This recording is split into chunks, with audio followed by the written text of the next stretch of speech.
اسلام سرفراز یہ مسلم کا ہے پیغام، صد شکر سرفراز ہوا پرچم اسلام، اللہ کی تائید ہے غازی کا ہر اقدام، اور فتح مبین مومن جاں باز کا انعام، آفاق میں تو مدعے نصرت کا امی ہے، اب فتح مبین فتح مبین فتح مبین ہے، اللہ کے وعدے پہ مجاہد کو یقین ہے۔ ایک نئی جنریشن ہے ہماری فوج میں جو ایک اور پچھلے 84 سے ایک عجیب قسم کی جنگ لڑ رہی ہے، اور ایسی جگہ لڑ رہی ہے جہاں انسانی تاریخ میں اتنی بلندی پہ آج تک جنگ نہیں لڑی گئی تھی، فوجیں آپس میں بیٹھی ہوں اور جہاں ہر ایلیمنٹ آپ کے خلاف ہو، اور probably one of the most dynamic battlefields in the world، اور ایسے لوگ ہیں جن سے میں ایک سے میں ملا ہوں، میری خواہش ہے کہ میں آپ کو ان سے ملاؤں، ان کی گفتگو آپ سے سناؤں، یہ آپ تک پہنچانے کے لیے کہ وہ جذبہ جس کا 65 میں ہم نے شعلہ دیکھا تھا وہ شعلہ اسی طرح آگے ہے۔ میں درخواست کرتا ہوں ستارہ جرت سے نوازا گیا ہے لیفٹیننٹ کرنل عبد الرحمان بلال کو کہ وہ تشریف لائیں۔ آئے سر۔ کل صاحب آپ کب سے ہیں فوج میں؟ میں 1974 میں نے کمیشن لیا۔ سیاچن آپ کب پوسٹ ہوتے ہیں؟ میں جنوری 1988 میں پوسٹ ہوا تھا۔ جنوری 1988 میں۔ پہلے ان لوگوں کے لیے بتائیں کہ سیاچن ہے کدھر ہے، کئی لوگ ہیں جن کو پتہ ہی نہیں کہ سیاچن کدھر ہے، ہمیں راستہ بتائیں کیسے پہنچتے ہیں آپ سیاچن۔ آپ ادھر سے فلائی کر کے اسکردو چلے جائیں۔ اسکردو ٹھیک ہے، پھر اس کے بعد ایک دشوار گزار رستہ ہے، تقریباً 7-8 گھنٹے لگیں گے، وہاں آپ بیس پہ پہنچیں گے، اس کے بعد بعض جگہوں پہ 2 دن لگیں گے، 3 دن لگیں گے، تو آپ گلیشیئر پہ پہنچیں گے۔ اچھا، اس کے بعد پھر پوسٹ آگے وہ سارا شروع ہو جاتا ہے۔ جی جی۔ تو جو لیکن خدا کے فضل سے اب بہت زیادہ امپروومنٹ ہو گئی ہے، اچھا، اب یہ روڈز تقریباً ہر جگہ پہنچ گئی ہیں، اور یہ بیس کیمپس جو ہیں تمام کنیکٹڈ ہیں روڈز کے اور ساتھ۔ جو اچھا اب بتائیں وہاں ایلیمنٹس کیسے ہوتے ہیں، what are the effect, weather کیسا ہوتا ہے، اس کا انسانی جسم پہ ایفیکٹ کیا ہوتا ہے؟ بہت سرد موسم ہوتے ہیں، عام طور پہ سردی اور گرمی دونوں موسموں میں تقریباً رات کے وقت -20 تک، اس سے زیادہ بھی چلا جاتا ہے۔ ونٹر میں ونڈ چل ملا کے -50 سے کم ٹیمپریچر بھی ہو جاتے ہیں۔ اوکے، تو آپ اسپیشلائزڈ سوٹس میں وہاں پھرتے ہیں رات کو؟ جی ہاں، رات کے وقت نہیں بلکہ دن کے وقت بھی۔ دن کو بھی نہیں، you can't take it of. آپ نے یہ بھی فرمایا تھا کہ وہاں سانس لینا بھی ذرا مشکل ہوتا ہے، تیز نہیں بھاگا جا سکتا کیونکہ آکسیجن کتنی کم آپ نے فرمائی تھی؟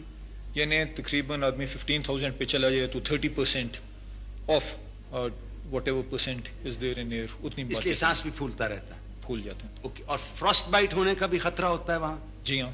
اس کے علاوہ برف کے اندر کریوسز میں بھی جانے کی ہوتی ہے؟ کریوسز بھی ہوتی ہیں، دراڑیں ہوتی ہیں برف میں، خاص طور پہ جب دھوپ وغیرہ ہو یا پھر برف میں کسی قسم کی موومنٹ ہو تو نئی کریوسز بھی ابھر آتی ہیں۔ اچھا، تو یہ لوگ سیاچن بھیجے جاتے ہیں ان کو زبردستی ہم بھیجتے ہیں کہ یہ والنٹیئر پوسٹنگ بھی ہوتی ہے؟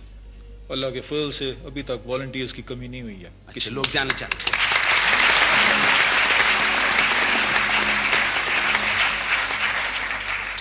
نہ ایک آپریشن، کئی آپریشن ہوئے ہیں سیاچن میں، اور جس میں آپ نے اور آپ کے رفقا نے بہت کارنامے، لیکن ایک وہ آپریشن جس میں آپ شامل تھے اس کو ہمیں آرام سے اور تسلی سے ہمیں بتائیں۔ وہ اس کا 65 سے تعلق نہیں ہے، لیکن ایک روایت ہے جو 65 سے شروع ہوئی ہے جس کو ہم عالی صاحب جیسے کہتے ہیں زندہ رکھنا چاہتے ہیں۔ عام طور پہ سمجھا جاتا ہے کہ جنگ صرف جذبے سے لڑی جاتی ہے۔ جی ہاں، جذبہ ضروری ہے، بہت زیادہ ضروری ہے، لیکن ساتھ ہی ساتھ فن سپاہی کو آدمی اس کا ہاتھ نہ چھوڑے۔ ٹھیک، پہلے آدمی کو پتہ ہو کہ جنگ کرنی ہے، کس طریقے سے کرنی ہے، پروفیشنلزم کے ساتھ کرنی ہے۔ ٹھیک، اوکے۔ تو اس طرح اللہ کے فضل سے ہماری فوج جو ہے وہ انڈیا کی فوج سے پیچھے نہیں بلکہ بہت آگے ہے۔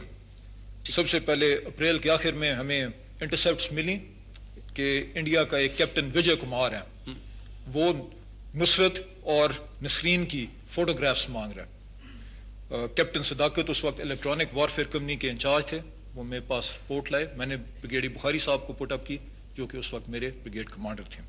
ہم نے اینالائز کیا کہ دشمن 2 پوسٹوں پہ قبضہ کرنا چاہتے ہیں.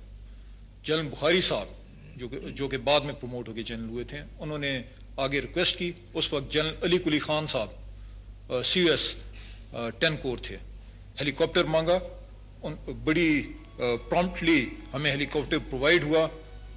اس وقت جو بریگیڈ کمانڈر صاحب تھے انہوں نے فلائی کیا اور ایریا کے اوپر, اور فوری طور پہ ڈیٹیکٹ کر لیا کہ وجے کمار کی پارٹی کس جگہ پہنچی ہیں.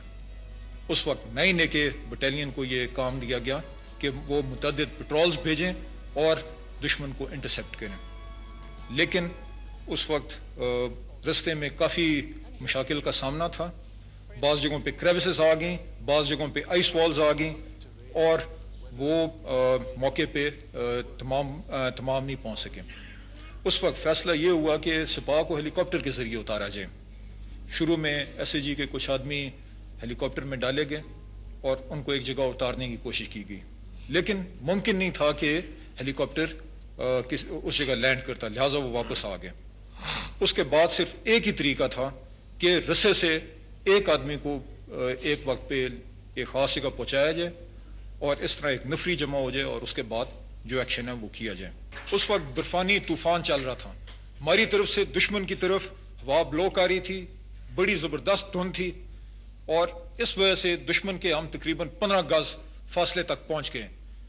اس وقت کیونکہ دشمن کی اینکوں کے اوپر تمام برف وغیرہ آئی ہوئی تھی, کیونکہ آپ کو پتہ ہوگا کہ سیاچن کے ایریا میں بغیر گوگلز کے گزارا نہیں ہوتا ہے, آپ کی آنکھیں خراب ہو جائیں گی. جی.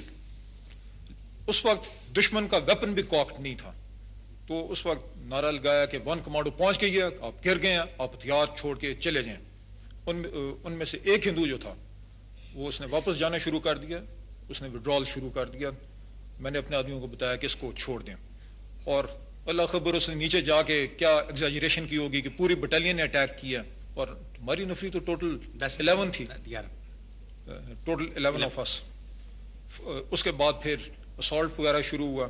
ادھر سے جو راکٹ لانچر, گرنیڈز, رائفل وغیرہ تھے, رائفلیں وغیرہ تھیں, ان سے فائر کیا.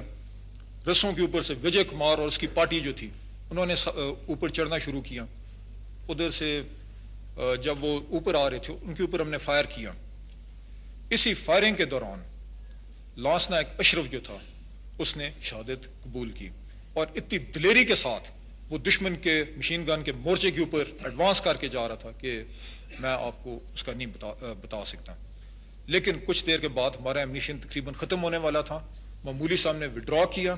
ادھر اوور ہینگنگ راکس تھے, پتھروں میں پوزیشن لے لی, اور میجر حق کو میں نے میسج پاس کیا کہ وہ آرٹلری فائر کریں. شروع میں انہیں پس و پیش تھا, انہیں ایگزیکٹ سچویشن کا نہیں پتا تھا, ہم انہیں نہیں پاس کر سکتے تھے کہ اس وقت ہمارے پاس ایمونیشن نہیں ہے. انہوں نے آرٹلری فائر کیا. تب تک شام ہو چکی تھی. رات کے وقت اللہ تعالیٰ نے دشمن کے دلوں میں مزید ہمارا روب ڈالا. انہوں نے خود اپنے ہاتھوں سے ٹینٹ چلائے, اپنے ہاتھوں سے رسے کاٹے. اس کی الیکٹرانک انٹرسیپٹس ہمارے پاس موجود ہیں, اور اس علاقے کو چھوڑ کے چلے گئے.